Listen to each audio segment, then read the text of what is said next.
So next on the agenda, unfortunately, our speaker for this week wasn't able to make it today. So we've rebooked them for later in April. So we wanted to have more of an unstructured meeting, as some of the feedback earlier this year is that was one of the ask. So we thought we would kind of recap of the Canadian AgRobotics and AI Summit that happened yesterday, because I know not everybody was able to attend. So first, I just wanted to thank all of our sponsors to make that made the event happen, including Omatha, Farm Credit Council, and Kane. We really appreciate the support on that, and also all the speakers and moderators for all the work that they put in as well. Is there anybody who attended yesterday that wanted to kind of share any thoughts of it, or start the conversation of what you heard yesterday? Don't be Why don't shy you for a why don't Friday you morning. why don't you go and highlight it because you were a great MC. Perfect. Thanks. So I can give a couple highlights. So we definitely started the day with some great welcome remarks. We had the Deputy Minister John Kelly there giving remarks from the ministry, which was great to see and get that in-person support as well. And he was able to attend most of the day. So it's good to see that the higher levels of the ministry engaging with our group and really seeing the good work that everybody on this call is doing. And then our first speaker was Jim Beretta, who's been on this call a couple of times, giving a really great overview of the robotics industry, not necessarily focused on agriculture, but he highlighted, um, I don't know, at least 10 or 15 different robotics companies that I definitely want to learn more about, and just different, and they were mostly Canadian too. Um, so he really showed um, what the industry is capable of and what different aspects of robotics is happening. And then just hopefully there's potential to like reach out to those companies and collaborate with them as well on the agriculture sector. And then we had our first panel of which was led by Chuck from Haggerty, and it was a bit of a mix of research and farmers. So we had three really great researchers talk about the work that they're doing. We had Lynn from Cornell University talking about the robotics and weed science that she's working. So we'll be reaching out to her to get her on this call as well, because I think it'll be really valuable for everybody in this group to see the research that they're doing there. And then Well, we, I think what we'd like is to get almost all of the speakers, yes. especially Lynn and some of these Hmm. the people that are doing a lot of this great research, um, so we can get them, presenting as well on this. So didn't want to have any of them present before we had them in person. But now that you've done such a good job of building the relationships with everybody, I think Yeah. it'll be easy for them now to plug on a Friday morning at 9 a.m. And so now you've got a nice list of great speakers. Hmm. Yeah, so the plan is to get that panel on our Wednesday call. We also had somebody in attendance from Rutgers University as well, who came up with Lynn. So he'll also be a great speaker to be invited to this call too.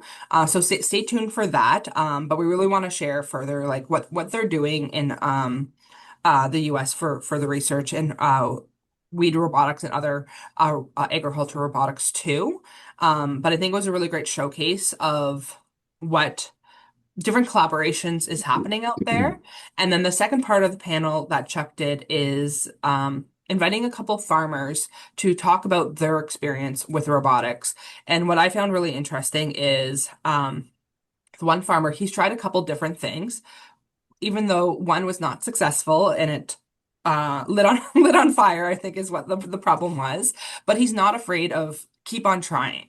I think that's really the momentum that we need to hear from farmers is not, oh, I tried this once and it didn't work. I don't want to try innovative things on my farms again.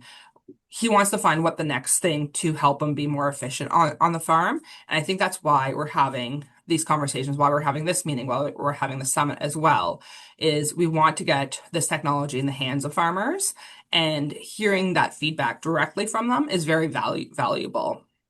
So at all of our events, we try to get as many farmers there as possible. And then we'll continue to do that as well. But I think that was a great kind of highlight of that panel, not just on the research side, but the reality of what happens when we try it, when the technology isn't working how it does, what's the impact of it as well. So really connecting not just the researchers, but the tech companies with the farmers in one spot.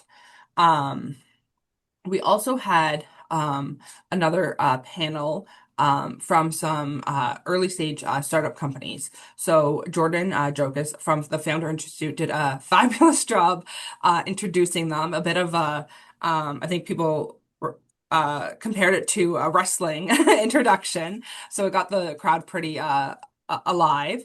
And then we had Yana from Upside Robotics talk about her story, Mm. what she would do differently, what was a bit of a learning curve when she entered into agriculture as well. And Nippon from Apatronics, who comes from the agri-food side of the robotics, he told his company story as well, how they're getting robotic kitchens essentially put into airports. So you have 24 food options.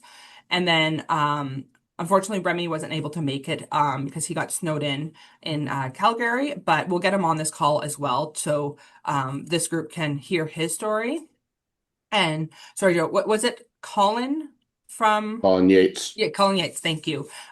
Told his story about creating an app for vet calls in New Brunswick. It's a pretty dire situation, it sounds like, of there's a lack of veterinarians. Um, that so there's not a lot of easy accessible veterinarian. So what he created was an on-call telehealth app essentially for vets, and really showed what is possible. So while not quite on the robotic side, but definitely on using software AI as well to kind of build out and really close that gap and solve that problem. While we're more focused on that crop science or field crops, I think animal health is also a small part of that too. Um, Lisa also did a little bit of an chat about what her company is working on as well. I think Lisa's on the call here. Thought I saw her. Right. Um, did you want to give a little recap of what you talked about? Sure, sure. I briefly spoke about Sengen and our agriculture living labs to support testing, validating, and demonstrating robotic ag tech solutions. Additionally, I spoke on behalf of the Canadian Robotics Council as Hallie, the CEO, was unable to attend. She had shared a repository, if you will, to support ROI for robots. So she's looking for people to submit case studies as well as to review. You're welcome to go there and see what case studies exist.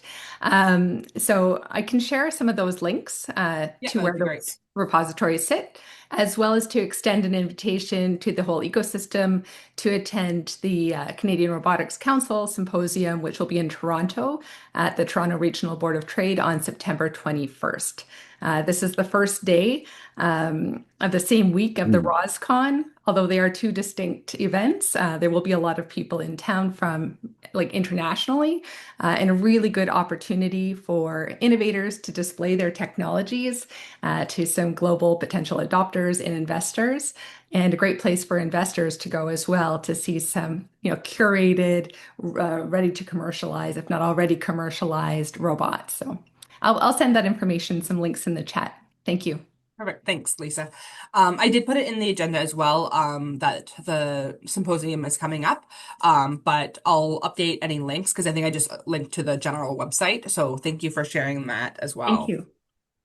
Um, Robert had a comment. He thought it was very refreshing to hear realistic and practical discussions about the use of robotics and AI, not just the best case scenario.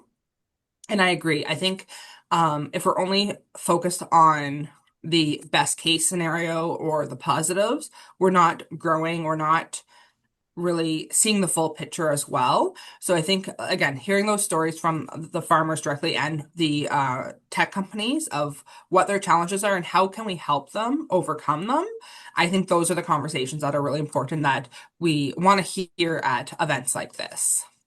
Did you have anything else you wanted to add to that, Robert, or did I kind of cover that?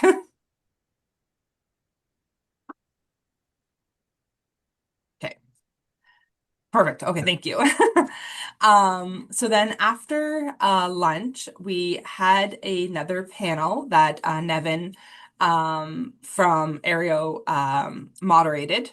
It was talking about the supports that are in the Hmm. ecosystem. So we had Leanne from Emily talking about the work that they're doing on their innovation farm.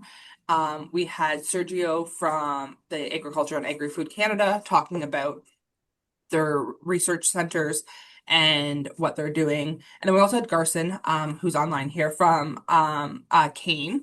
Garson, did you want to jump in and kind of recap anything? Oh, sure thing. Thanks. Thanks, Ashley. Yeah, we had a really good panel. I think Leanne did a great job. I always enjoy listening to her talk about the things that are happening at Emily. Every time they're on stage, there's new pieces to what they're doing, and a lot of things on the horizon for them at the research farm at Emily. A lot of new technologies, a lot of new connectors that and it looks like they have some new land as well. So I'm looking forward to going out to seeing some of the new facilities as well at some point during during the next year. And Yeah. Sergio from Ag Canada, it was really great to hear from his perspective.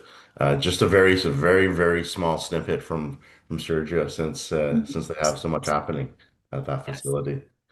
Yes, and I think it was interesting some of the conversation that Nevin was leading about what is an ideal proposal candidate look like and what don't you want to see as well. I think Oh he yeah. closed out with that. So I think that's important to kind of reiterate as well. Parsnips are coming up. Huh? You said the parsnips are coming up. Yeah. So really like we capped off of like no kind of have an idea of what you want as well. And it's all starts with a conversation. Ian?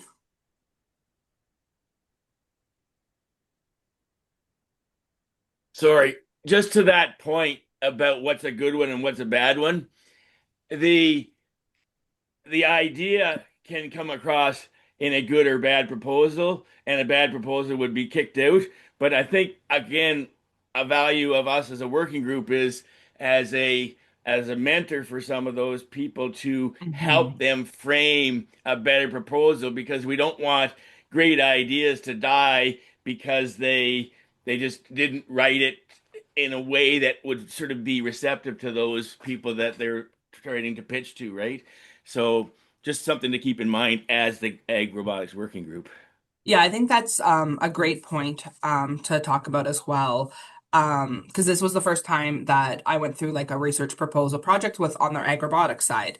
Um, And while there was a lot of great ideas, obviously not everybody can be successful, but pairing some of those unsuccessful proposals with mentors, I think is a great step as well, because we have so much knowledge in this group. We have so many people that have really been in this industry for such a long time and has so much of that knowledge to share. So pairing them with those people, I think will help make those great ideas stronger for when maybe the next round comes out, not just for the on the AgRobotics side, but other funders as well.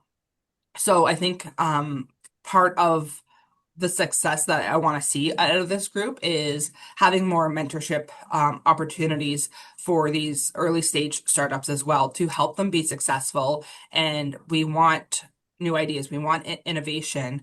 And what can we do to help? And I think mentorship is one of those key places. And then, oh, Garson, sorry. Mhm. you should talk about your big news yesterday, which was the new opening, the new competition opening. Yes, Oh, yeah, if you can sure. talk about that. That's what this group wants to hear. Yes. So we have funding. Right. Yes. So we did launch a new competition. So Ashley added it to today's agenda. So thanks for adding that already, Ashley. Much appreciated. We do have a new $9 million, up to $9 million envelope. Um, with the first intake coming up on April 3rd, and then we'll have some bi-monthly intake until our funds are exhausted for from this round. Um, and the topics are wide open, so they can be indoor, outdoor, on farm, on ranch, um, anything along those lines. They can take place in any region in the country or across regions in the country. Um, Partnerships with producers are always welcome. Partnerships with the university and academic researchers are always welcome as well. The ask from Kane, 40% can be up to $3 million. And but that doesn't mean that we're looking for $3 million projects and then we can call it a day and we can go home. We'll entertain projects of any size. It really depends on what the needs are of the project and the team.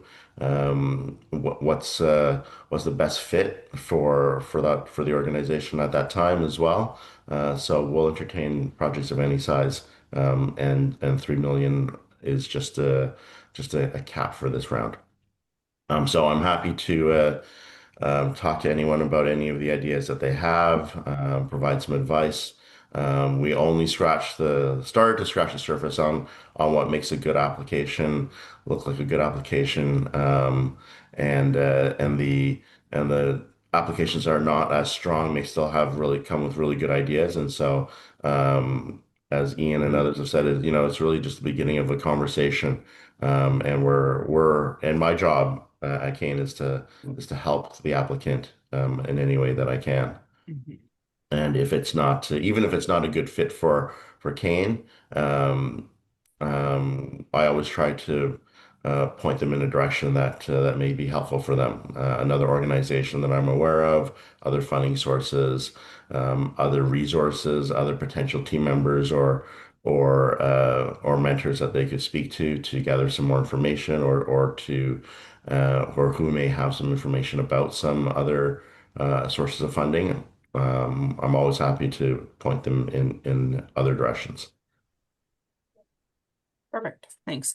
Any questions for Garson about the funding opportunity? Okay. I'll just put Um, my email in the chat so it's handy. okay, thanks. Um, and then we'll share that out on our LinkedIn as well, so people have that too. Thank you. But yeah, I think that's a great opportunity. And then if you can send me, Garson, just the I think get a couple different intake dates as well, and then we Mhm. can help with sharing that message out. Sure thing. Thank you. Sure, thanks.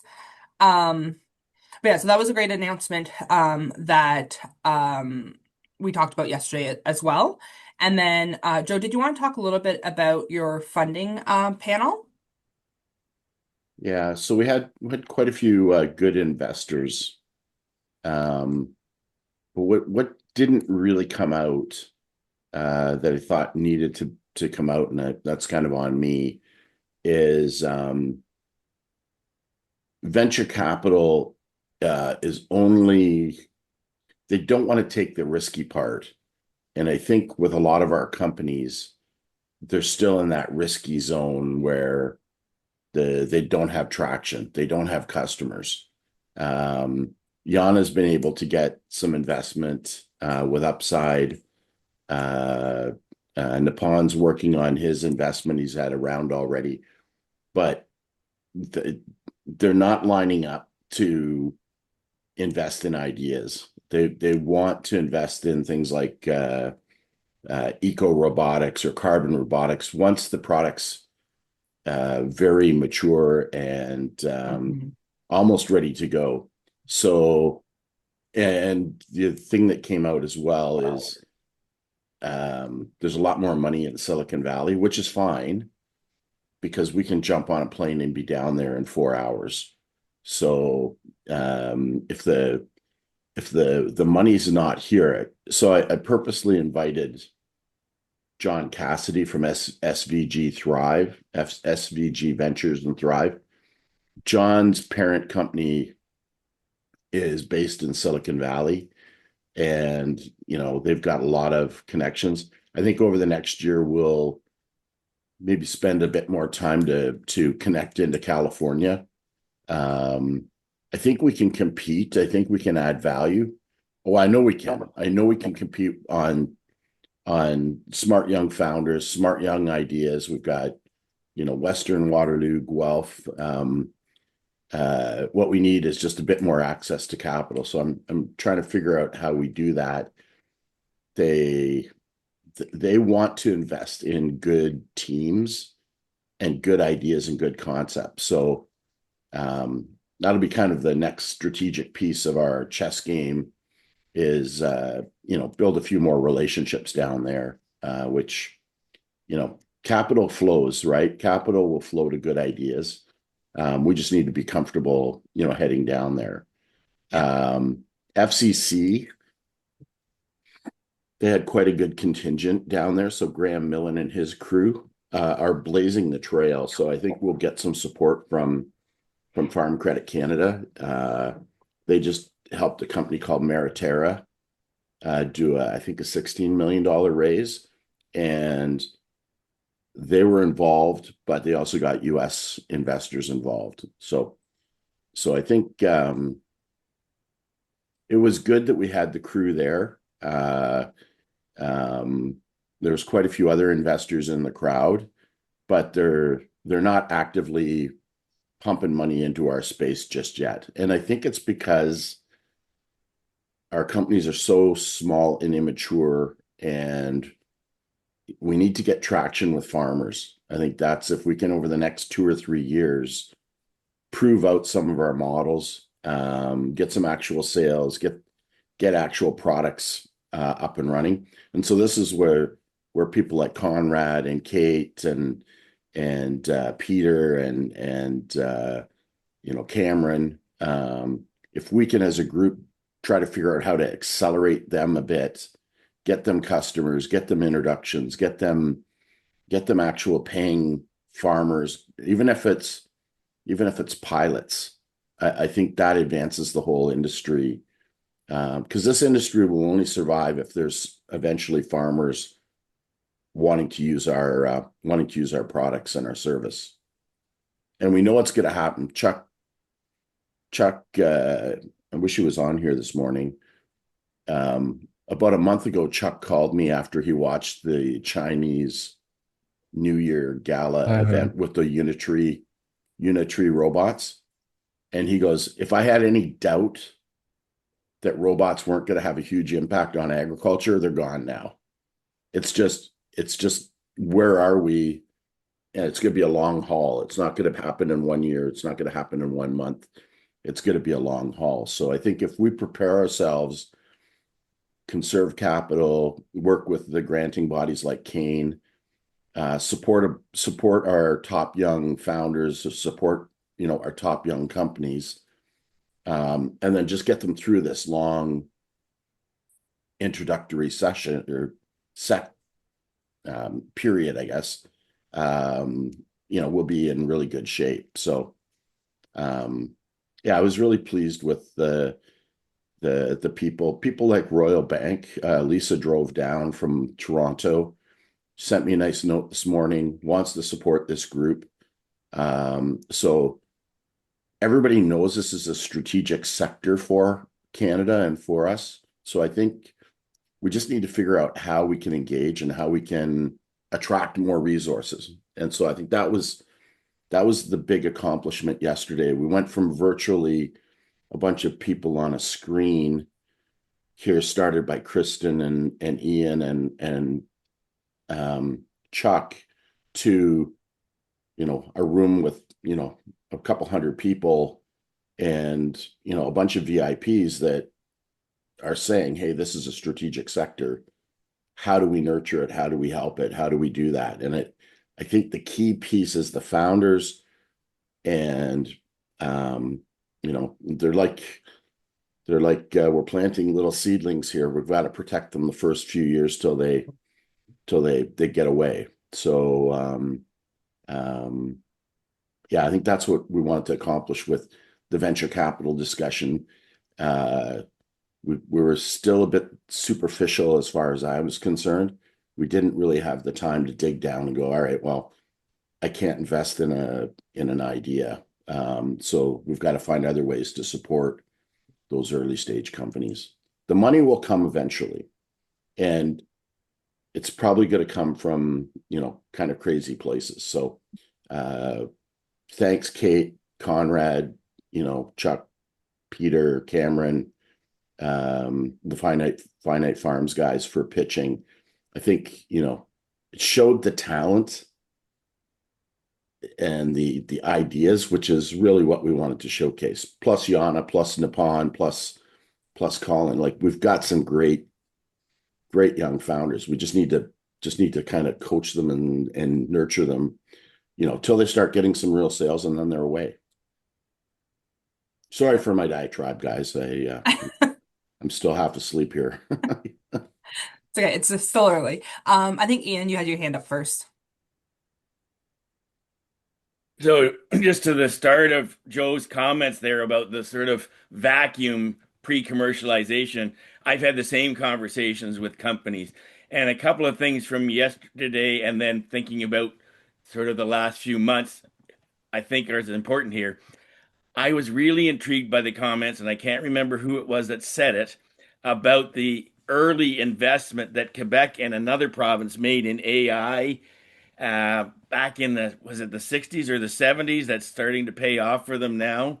And that, how do we do that in this sector? And then when you look at all the political advertising on TV and radio and stuff these days about, Canada first and stuff, how do we, as AgRobotics Working Group, get ourselves in front of those people that have the purse strings and are looking for those strong Canadian investments to move us as a company and be less dependent on certain, historical partners and stuff. So I thought those were some openings that we should sort of have discussions about and try and take advantage of. Good points. Really good points. David, you had your hand up as well? Sure. Um, so I'm not an investor. I work at an academic institution. You kind of are, though. You kind of are, because you'll only invest your time in good projects, True. probably, because True. you're limited. So you're as close to an investor as you kind of can be. Yeah, so Sorry. we're definitely the beginning of the pipeline, and so I just want to make a couple of points that to piggyback on what Joe was saying. A lot of people get to it, they fall in love with the technology and they don't realize the power of the team. And if you talk to many investors, and Joe can validate this if correct, is that they tend to invest in the team that is both a diversified team, a team with experience, a team with subject matter expertise, and a team with passion. In other words, they irrationally won't give up because they don't want to give somebody money and then they're like, oh, this is too hard. And then so whoever's got the highest pain threshold is the one who wins. So that team is what we need. And this group might be able to help make better teams, either by mentoring, either by getting people to join your team. It's like, hey, I need an advisor. And it's like, well, maybe Joe would be a part-time advisor. Sorry, Joe, just volunteered you. On a so that when they are going for money, whether it's free money or equity money or late stage VC, asset based mezzanine debt, whatever, they have the right team, and we call that investment readiness. And investment readiness depends on where you are in that ladder of getting money. And one of the take home messages I got from yesterday was that Canada has trouble investing in the first half of the pipeline where the risk is high. And we tend to give a little bit of money right at the beginning, kind of like to the academics to discover something, and then we starve them until they have customers. And that's a very difficult model. And there's a good paper that was put out by Kyle Briggs, which none of you will probably know. But anyway, he did a very in-depth analysis of entrepreneurship across Canada and startups. And essentially, over many of the years, governments and pseudo investors like BDC, FCC, things like that, um, have taken this dual funding approach of a little bit of money in the beginning and then they wait. And so you have that gap. And, I think it was RBC who was talking about we do have this gap in the middle.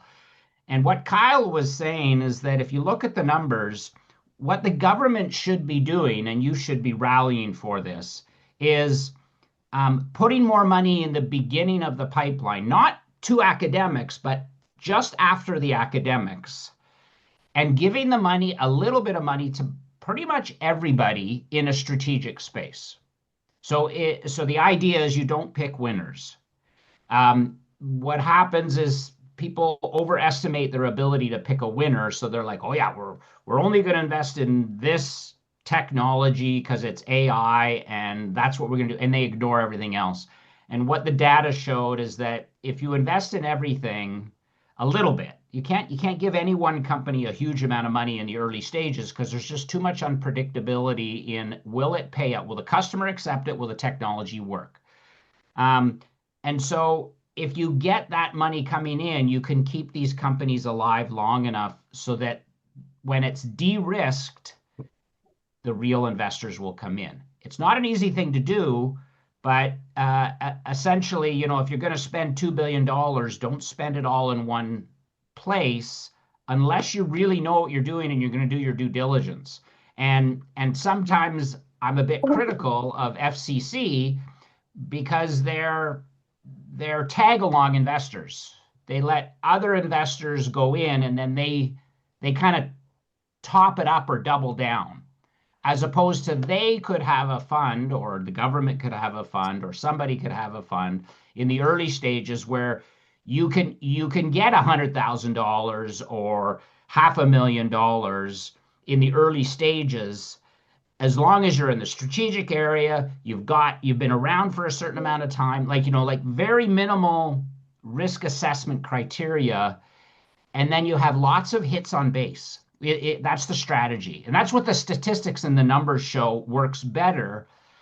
But people are afraid to fund that way because it's if you're private and you're like Joe, it's risky. Like you got to make so many bets that it's really hard to do, and you don't have enough money and enough time to do that. So that's one thing that I think we should be pushing government and federal and provincial governments to fund, is to keep these early things alive. It's called the de-risking phase.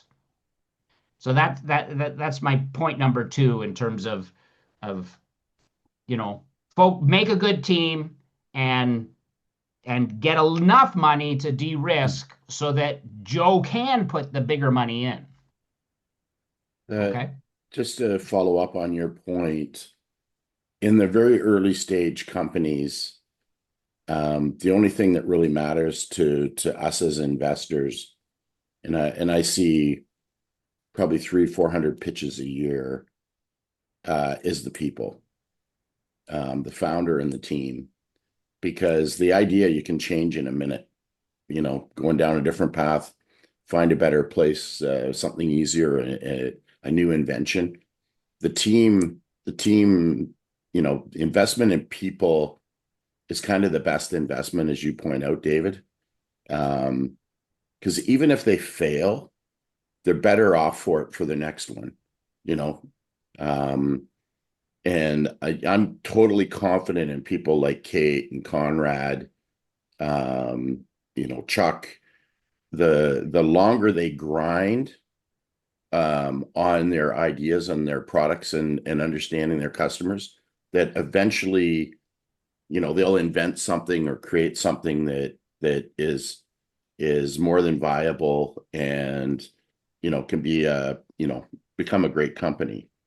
And so I think your point about investing in the people and supporting the people, um, that's the only thing. So that's why the universities are important. Having a culture. I was at Velocity the last couple of weeks for their agri-food challenge. That's the first time I can remember we did anything agri-food at the University of Waterloo, right? And 100 kids in the room. I asked how many are from a farm. Two hands go up out of 100 kids. So it's not Guelphs, but they're all engineers. They're all software guys and girls. They're some of the brightest, right? So that's that's the group that I want to spend time with. Yeah, There and was don't think probably don't there don't was think the world of ag is going to be changed just by farmers. It's going to be like changed there's not by enough of them all anymore. disciplines. There was about 20 students there yesterday that we had invited from Western, from non-traditional traditional groups, and they're the ones that I want to get them started networking in, right? Because you know we want them in about 5 years to go, hey, I've got this great idea and I'm doing AI and drones, or I'm doing I have a robot that's got a UV thing on it and that can help the strawberry farmers do a better job. So those are the things that just take time and we need to nurture. Yeah, for sure. Yeah, I think all the students I talked to yesterday, they're just so grateful for the opportunity to be there to network with people who are actively in the robotics community.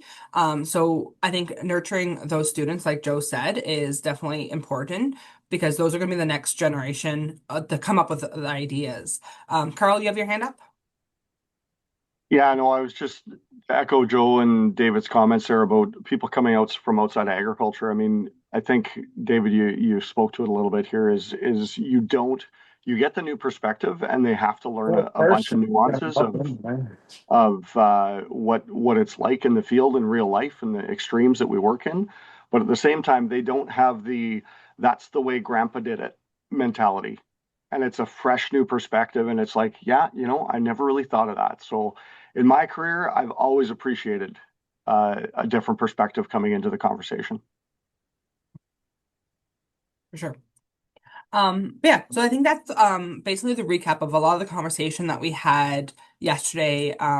Some of like the highlights and discussion that at least I observed as well. Um, anybody that was there yesterday, was there anything else that you observed that we haven't talked about yet that you think is important for the rest of the group to kind of see? Um, Jim? I just thank you very much again for the I'll jump in quickly. Uh, Oh, um, don't know who that was. Jimmy, you can go ahead.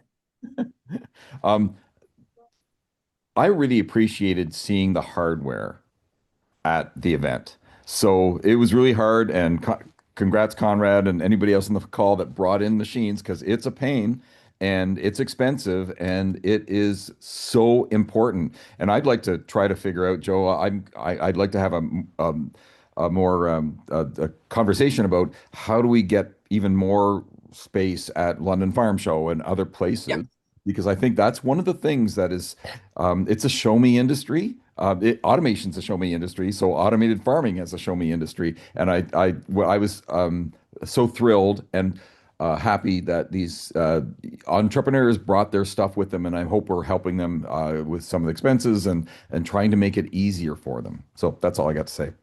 Yeah. No, I think that's a great point. I think it was really important for us to have actual robotics at a robotic conference as well to showcase.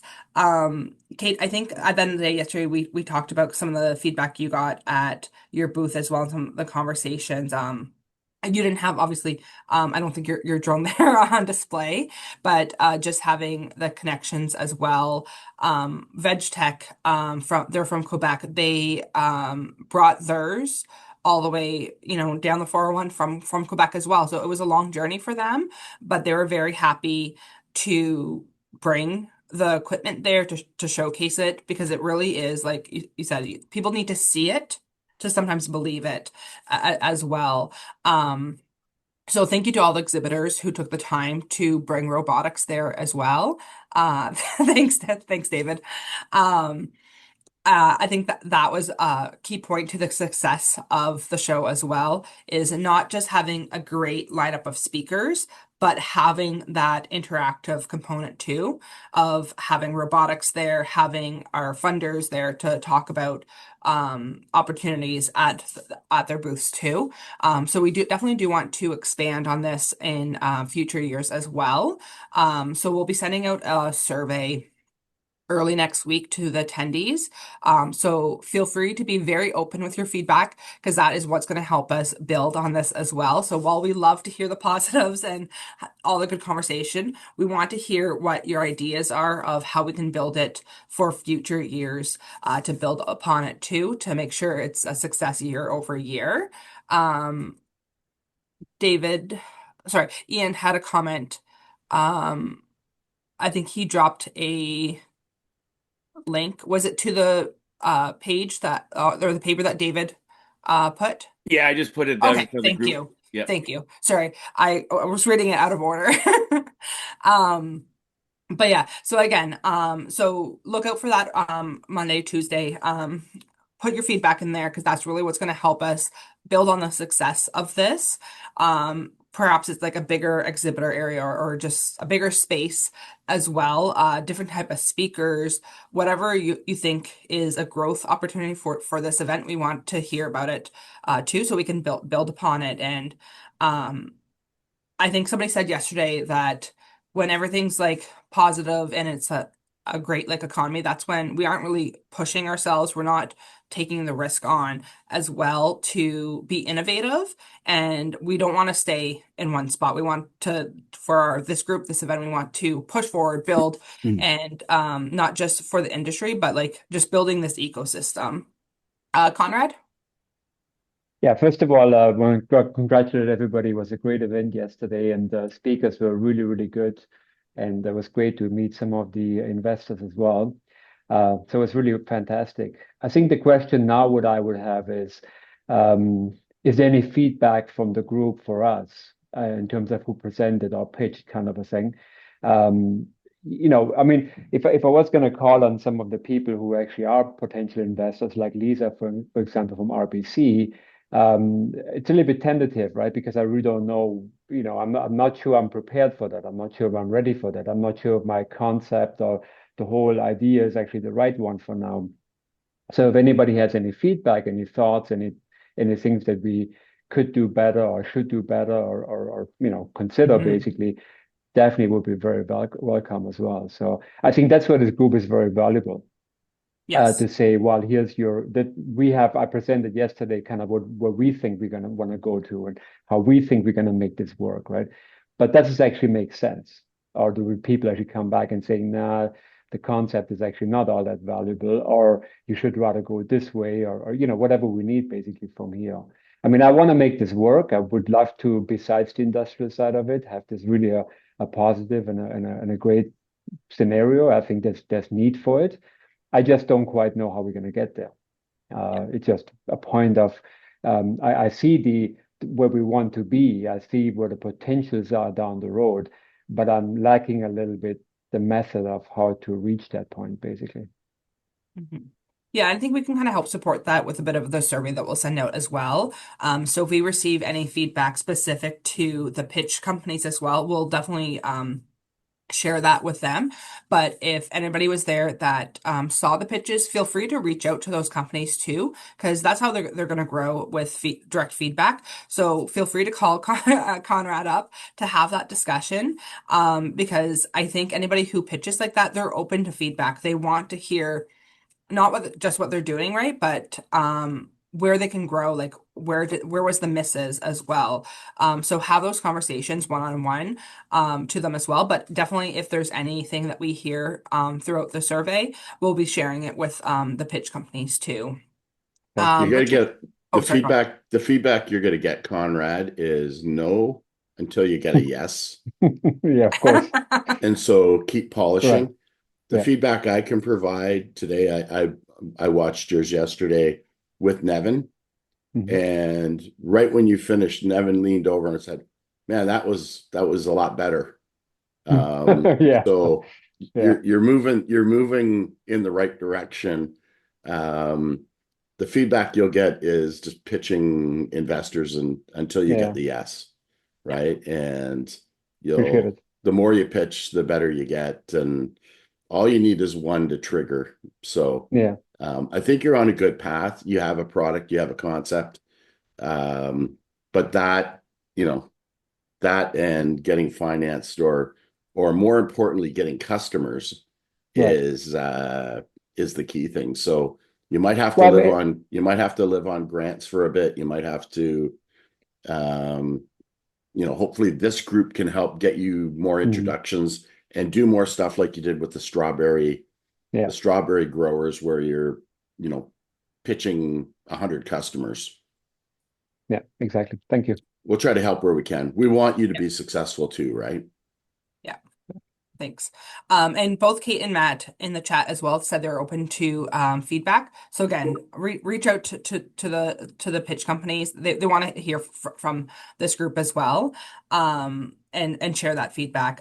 Richard, sorry, you've had your hand up for a little bit. No, it's good. Thanks.